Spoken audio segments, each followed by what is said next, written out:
அக்காலத்தில் இயேசு மக்கள் கூட்டத்தை நோக்கி, விண்ணகத்திலிருந்து இறங்கி வந்த வாழ்வுதல் உணவனானே, இந்த உணவை எவரால் உண்டால் அவை உண்மையும் வாழ்வார்.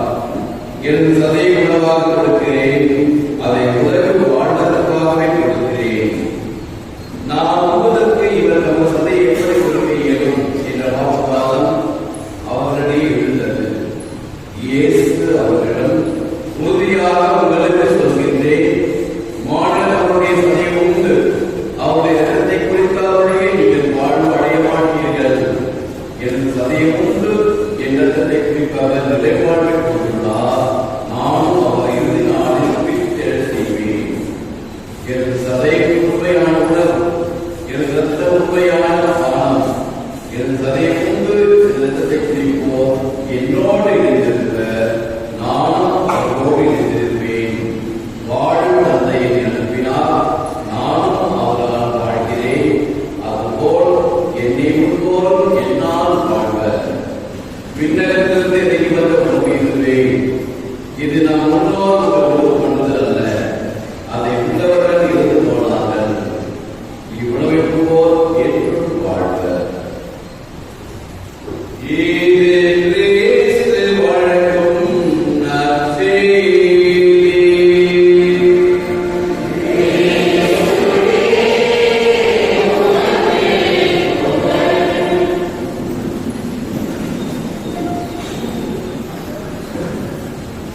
எனது சதை உண்மையான எனது ரத்தம் உண்மையான பானம்.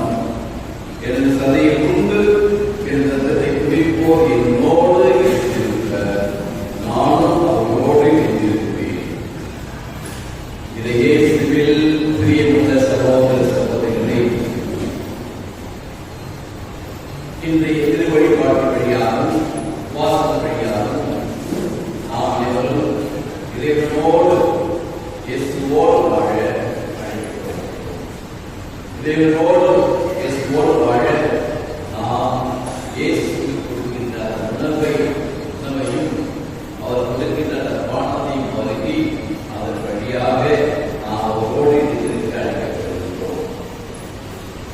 நம்முடைய சமுதாயத்தில் 3 வகையான கொடுத்தல். முதலாவது தானம்.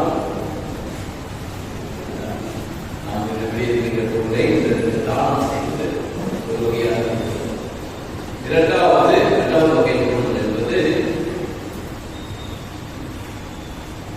என்ன சொல்வது? பரிசுகளை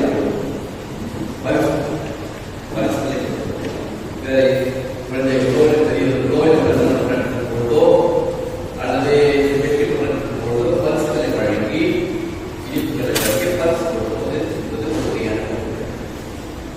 மூன்றாவது வகையான பொருள் என்பது வாழ்வை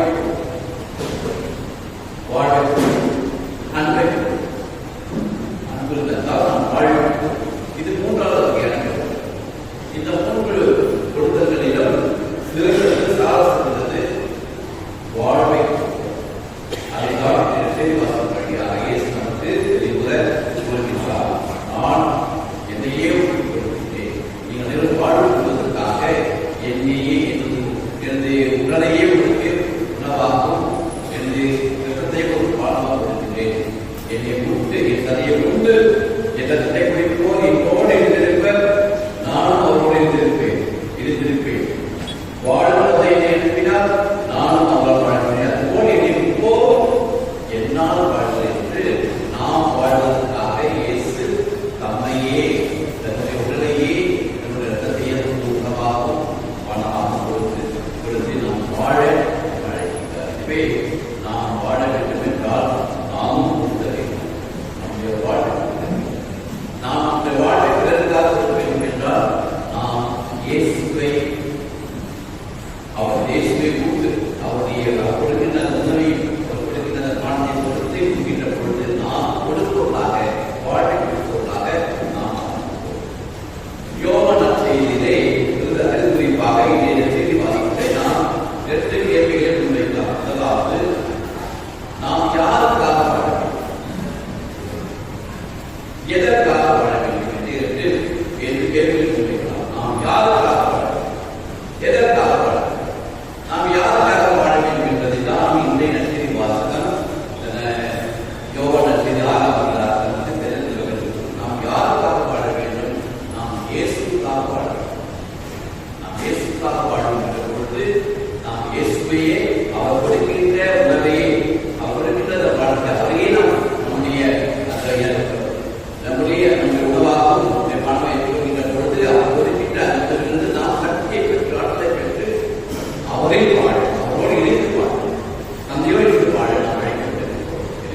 என் உடலை உண்டு எதற்கு இதோடு இருக்கிற நான் அவரோடு இதுவே நாம் வாழ்கிற பொழுது இயேசுவோடு இருக்கின்ற பொழுது இயேசுவோடு வாழ்கின்ற பொழுது நம் உடல் வாழ்ந்து நான் என்று சொல்வதில்லை. நான் இயேசுவோடு இயேசுவோடு இருக்கின்றார். மாறாக இயேசு கொடுக்கிற உணவை உண்ணாமல் அவருடைய வார்த்தையை கேட்காமல் அவர் கொடுக்கிற மாநிலத்திற்காக நாம் இயேசுவோடு வாழ்கின்ற பொழுது நாம் இயேசுவோடு இருந்திருப்பதில்லை, நம் ஆண்டவரோடு இருந்திருப்பதில்லை, கடவுளோடு இருப்பதில்லை. எனவே நாம் அந்த தான் என்ற இடத்தோடு நான் என்ற அர்த்தத்தோடு நாம் வாழ்கின்றோம். வழியாக நாம் பாவப்படுகின்றோம். நமது வாழ்வாக பார்க்கிறது, செயல்களாக பார்க்கிறது. நாம் நம்மையே கொடுப்பவர்களாக மாற முடியாத நாம் இயேசுவோடு வாழ்கின்ற பொழுதுதான், இயேசு கொடுக்கின்ற அந்த உணவையும் கொடுக்கின்ற பொழுதுதான், அவருடைய வாழ்க்கையை உருவாக்கி அதனால் வாழ்கின்ற பொழுதுதான் நாம் அன்பு செய்ய முடியும். நாம் நம்மையே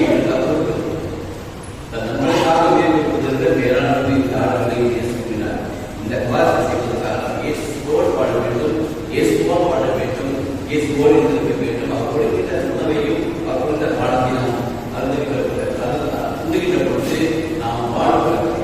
இயேசு கொடுக்கின்ற வாழ்வு எப்படிப்பட்ட வாழ்வு? நிலை வாழ்வு, உயிர்த்தெழுதலான அந்த வாழ்வு. இந்த நிலை வாழ்வு என்பது என்ன? நீண்ட நாட்களா வாழ்வதா? இல்லை. நிலை வாழ்வு இறைவனை சுற்றி இருக்கும். நாம் அந்த இறைவனையை நாம் உணவாகவும் அந்த இறைவனையை நாம் அவருடைய வாழ்வாகவும் ஏற்றுக்கொள்கின்ற பொழுது நாம் இறைவனோடு ஒன்றிருக்கின்ற வாழ்வதன் நிலை வாழ்வு. இறைவன் நிலையானவர், அன்பியல் வாழ்வர், அவர் ஒளியானவர். அவரை கொண்டு அவருடைய ரத்தத்தை பறிக்க அவரோடு இருக்கின்ற பொழுது கடவுளோடு இருக்கின்றார், இயேசுவோடு இருக்கின்றார். இதுதான் நிலைப்பாடு. எனவே நிலைப்பாடு என்பது சின்ன நாள் வாழ்வதல்ல, மாறாக ஆண்டவர் வாழ்வு, இயேசுவோடு வாழ்வது, இயேசு கொடுக்கின்ற அந்த உணவையும் கொண்டு அதன் வழியாக வருகின்ற அந்த ஆண்டவர் வாழ்வதுதான் நிலைப்பாடு. இந்த நிலைப்பாடுவை நாம் கொண்டிருக்கின்ற பொழுது நாம் அன்பு செய்வதாக வாழ்கின்றோம், நாம் கொடுப்பவர்களாக வாழ்கின்றோம். அது குறிப்பாக நம்மையே கருத்துள்ளவர்களாக வாழ்கின்றோம். அதைத்தான் 2 யோவான் செய்தி 11 அதிகாரத்தில் இயேசு நாம் எதற்காக வாழ வேண்டும்? அன்பு செய்வதற்காக. என் அன்பை நிறைந்திருங்க, நான் உங்களை அன்பு செய்வது போல் நீங்கள் ஒருவருடன் அன்பு செய்ய வேண்டும். தன் நண்பனுக்காக இருக்கிற வேளாண் யாருக்கின்றேன். நீங்கள் இதை கேட்டுக் கொள்ளவில்லை, நான் தான் உங்களை கேட்டுக் கொண்டேன். நீங்கள் தெரிந்து கொள்ளப்பட்டோம், நான் என்று இயேசு கொடுக்கிறார். எனவே நாம் இயேசுவை பெற்று அவருடைய உணவையும் அவருடைய மாற்றத்தையும் கொண்டு வாழ்கிற பொழுது நாம் வாழ வருகின்றோம். அவர் கொண்டுள்ளாமல் நம்முடைய வாழ்வு அற்புதமாக மாறுகிறது. நம்முடைய வாழ்வு பொழுது நம்மையே கொடுக்கிற ஒரு வாழ்வாகும், நாம் பிறரை அன்பு செய்கின்ற ஒரு வாழ்வாகும். எனவே இயேசுவை கொண்டு அவரோடு இருக்கின்ற பொழுது நாம் கடவுளை அன்பு செய்கின்றோம். அதோடு மட்டுமல்லாமல் ஒருவர் மற்றவரை அன்பு செய்கிறீர்கள் என்றால் இயேசு கொடுக்கின்ற அந்த உணவையும் அவர் கொடுக்கின்ற அந்த நாளையும் நாம் கொண்டு வாழ்கின்ற பொழுது நாம் அன்பையில் இருக்கின்றோம், வாழ்வில் இருக்கின்றோம், ஒளியில் இருக்கின்றோம், உண்மையில் இருக்கின்றோம். என்றால் இயேசுவை தான் உண்மையாக இருக்கின்றார், இயேசுவை தான் அன்பாக இருக்கின்றார், இயேசுவை தான் அப்பமாக வாழ்வதாக இருக்கின்றார், இயேசுவை தான் வாழ்வதற்கிற வாழ்வாக இருக்கின்றார், இயேசுவை தான் வாயில், இயேசுவை தான் அல்லாயே. எனவே நம்ம இயேசுவோடு இருக்கின்ற பொழுது நம்முடைய வாழ்வு அற்புதமாக பார்க்கிறது. நாம் அன்பில் இருக்கின்றோம், நம் வாழ்வில் நிலை வாழ்வில் இருக்கின்றோம், வீட்டில் நாம்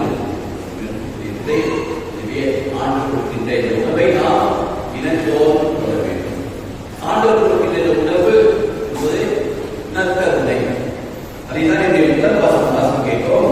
முதல் வாசகத்திலே நாம் என்ன வாசம் கேட்டோம்?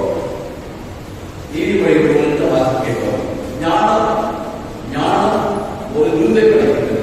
விருந்தை படைத்து இவ்வாறு சொல்லியிருக்கிறது, அறியா பிள்ளைகளை இங்கே வாருங்கள், மதிக்கிற கழிவிலிருந்து வாருங்கள், நான் தரும் உணவை கொடுங்க, நான் கலந்து வைக்கிற திராட்சரசத்தை பகிருங்கள், வேதனையை விட்டுவிடுங்கள், அப்பொழுது வாழ்வுகள் உணர்வடை வழி செல்லுங்கள் என்று ஞானம் ஒரு விருந்தை படைத்து அகிலிகளே மதிக்கிற மதிப்பை வாருங்கள், நான் உணவை கொடுங்கள். எனவே முதல் வாசகம் நற்குணையை பற்றி ஒரு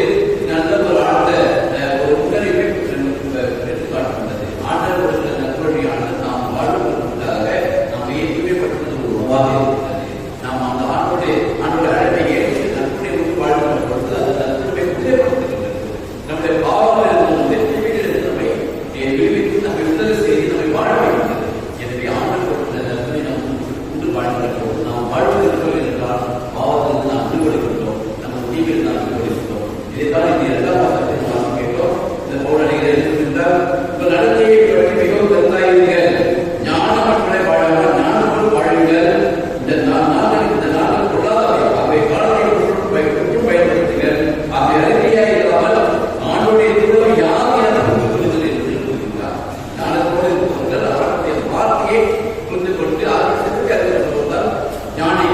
அதை நீங்கள் அவருடைய வார்த்தையை புரிந்து கொள்ளாமல் அவருடைய உணர்வை புரிந்து கொள்ளாமல் என்ன பாடுபவர்கள் அறிவிக்கிறதுவே இந்த ஞானம் இருக்கின்றது. கடவுள் கொடுக்கின்ற வார்த்தையை தான் அறிவிக்கின்ற ஞானம். கடவுள் கொடுக்கின்ற அந்த வார்த்தையை நாம் கேட்டு அதன்படி பார்க்கின்ற போது நாம் ஞானிகளாகப்பட்டோம். அதோடு மட்டும் நாம் கடவுள் சித்தத்தை அறிந்து அவருடைய உண்மையை அறிந்து அவருடைய பிள்ளைகளாகப்பட்டோம். நாம் இதனுடைய இரவு கொடுக்கின்ற தொழில் வாழ்கின்ற பொழுது நாம் அவருடைய வாழ்க்கையால் அவர் கொடுக்கின்ற அந்த உணவு அவர் கொடுக்கின்ற அந்த வார்த்தைகள் நம்மை வாழ வைக்கின்றன, நம்மை வாழ ஊக்குவிக்கின்றன. அதோடு மட்டும் நாம் நமக்கு நிறைவாழ்வு கொடுக்கின்றன. இன்றைய நச்செய்தி வசனத்தில் இந்த மாதம் கேட்டோம். நம்ம ஒரு வாக்குறுதி இருக்கிறது. நாம் 9 கிலோ சதை எப்படி கொடுக்க இயலும் என்ற வாக்குவாதம் அப்படி இருக்கின்றது. பிறகு ஏசு கொடுக்கின்றார், வித்திரத்தில் இருப்பது இதுவே, இது நம் முன்னோர்கள் விழுவமானது. அதை புத்தகர்கள் இருந்து போனார்கள், இவர்கள் இருப்போம் என்று இயேசு கொடுக்கிறார். நாம் இந்த உலகத்தில் வாழ்க்கையை பார்க்கின்ற பொழுது வாழ்க்கை என்பது ஒரு தியாகத்தில் தான் வருகிறது. விதைகள் இருக்கின்றன, விதை அழிந்து அதிலிருந்து ஆபரம் வருகின்றது, பயிர் வருகின்றன. முட்டை இருக்கின்றது, முட்டையில் இருக்கின்ற அந்த வாழ்வு அழிந்து அதற்கு ஒரு வாழ்வு இருக்கிறது. முட்டையில் இருக்கிற வாழ்வை ஆக்களை உண்டுதான் ஒரு வாழ்வு குஞ்சுகளோ இல்லை குஞ்சுகளோ கிடைக்கின்ற முட்டைகள். அதோடு மட்டும் பண்ணாமல் தாய் வளர்க்கையிலே குழந்தை வளர்கின்ற கொள்கை நடக்கிறது. அந்த கருவருக்கு வளர்கிற செல்வானது அந்த தாயுடைய நலத்தை வருகின்றால் வளர்ந்து குழந்தை பிறக்கிறது. குழந்தை பிறகு 1 வருடமோ 2 வருடமோ அல்லது 3 வருடமோ தாய்ப்பாலை அதுதான் குழந்தை வளர்க்கிறது. இவ்வாறு கொடுத்தல் வழியாக வாழ்வு வளர்கின்றது, வாழ்வு வருகின்றது என்று உணர்கிறது. அதே பாணியில் தான் நான் சொல்லுகிறார், நான் என்னையே கொடுத்து வாழ்வாக கொடுக்கின்றேன், என்னுடைய சதையே கொடுத்து வாழ்வாக கொடுக்கின்றேன், என்னுடைய ரத்தையே கொடுத்து வாழ்வாக கொடுக்கின்றேன் என்று ஆழ்வர் தன்னையே பார்த்துக்கொண்டார். அவ்வாறு வளர்க்கும் வழியாக தன்னுடைய வாழ்வையும் ஆனால் வாழ்க்கையை கொடுத்திருந்தால் இருக்கிறது. விதை தன்னை கொடுக்கும் வழியாக வயது வளர்கின்றன, முட்டை தன்னை கொடுக்கும் வழியாக வீரம் பிறக்கின்றன, காய்கறி வைக்கக்கூடிய ரத்தத்தை கொடுக்கும் வழியாக வளர்க்கும் வழியாக குழந்தை கரு வளர்ந்தது குழந்தைகள் வளர்ந்தது என்பதை தந்தையை கொடுக்கும் வழியாக வாழ்வு இருக்கிறது. ஆனால் இந்த மண்டல வாழ்வு முடித்து விடுகிறது, சாமி வழியாக இருந்து முடிகின்றது. ஆனால் ஆற்றல் கொடுக்கின்ற இந்த வாழ்வு ஏதாவது நிலையானவர், அன்புள்ளவர், வழியானவர், அவர் எதுவுமே சாகாது. அவர் கொடுக்கின்ற அந்த வாழ்வு நமக்கு நிலைப்பாடு. இதுவே நாமும் ஆண்டவரை கொண்டு கொடுக்கின்ற பிள்ளைகளாக வாழ அழைக்கப்படுகிறோம். நம்மையே பிறருக்காக கொடுக்கிறார்.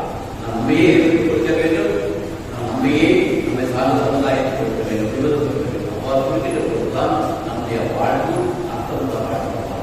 நாம் கொடுக்கவில்லை என்றால் நாம் சுயநலவாதிகளாக கொடுத்து வாழ்ந்து யாருமே அர்த்தமுள்ள வாழ்ந்து நாம் உலகில் படிக்கிறோம். நம்முடைய வாழ்வு ஆண்டவருடைய வார்த்தைகளை கேட்டு அவருடைய வருகின்ற உணவை நாம் முன்வைக்கிற பொழுது நாம் ஞானிகளாக வாழ முடியும், என்னுடைய பிள்ளைகளாக வாழ முடியும். அதோடு மட்டுமல்லாமல் இங்கே 2ஆம் வாசகத்தில் அவர்கள் எழுதுகின்றார், திராட்சை மரத்தை துணிவெளிக்காக இது தாழ்வான வாழ்வுக்கு வழிபடும். மாறாக தூய ஆவியால் கொள்ளப்படுங்கள். உங்கள் உரையாடல்கள் திருப்பாடல்கள் புகழ் பாடல் ஆவிக்குரிய பாடலாக இருக்கிறதும் உலகமாக இசை பாடி ஆண்டவரை கொடுக்கின்றார். நம் ஆண்டவராய் இயேசு எல்லாம் அவை போன்றும் ஒரு ஆவிக்குரிய வாழ்வை வாழ பௌரணிகளை அழைக்கின்றார். இந்த ஆவிக்குரிய வாழ்வை வந்து பிறகு முடியும். ஆண்டவர் கொடுக்கின்றார் உணவையும் அவர் கொடுக்கின்ற அந்த வானத்தையும் உண்டு வருகின்ற பொழுதும் அவர் கொடுக்கின்ற அந்த வாழ்க்கை வாழ்க்கை